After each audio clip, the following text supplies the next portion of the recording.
Welcome to our channel. Today we how to authorize people data labs for LinkedIn campaign insights, detailed guide step by step clearly.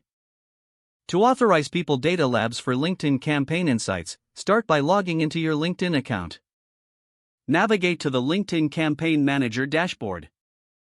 Once logged in, locate the desired ad account associated with your campaigns. Click on the Account Settings option in the left sidebar. In the Settings menu, look for the Authorized Creative Partners section. Select the Add Partner button to initiate the authorization process. In the search bar, type People Data Labs to find the integration. Once located, click on the People Data Labs option. Review the permissions and data sharing agreements presented. If you agree, click the Authorize button to continue.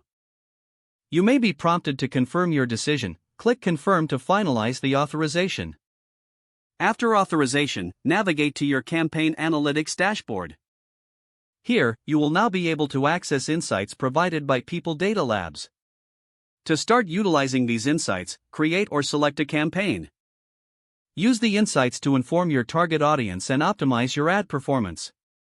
Monitor the results gained from the integration regularly to adjust your strategies. Make use of the data to enhance the effectiveness of your LinkedIn campaigns.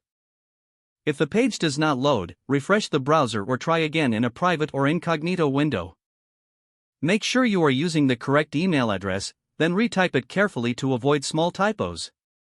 If your password is not accepted, use the Reset option and create a new strong password you can remember. Check your spam folder for verification or security emails, then complete any requested confirmation steps. Enable two-factor authentication if available to improve account security and reduce unauthorized access. After signing in, review your profile details so your contact information and settings are accurate and current. If you see an error message, note it down and try again after restarting your device and internet connection. Log out when you finish, especially on shared devices, to keep your account and payment information secure. If the page does not load, refresh the browser or try again in a private or incognito window. Make sure you are using the correct email address, then retype it carefully to avoid small typos. If your password is not accepted, use the Reset option and create a new strong password you can remember. Don't forget to like this video and subscribe to our channel for more step-by-step tech guides.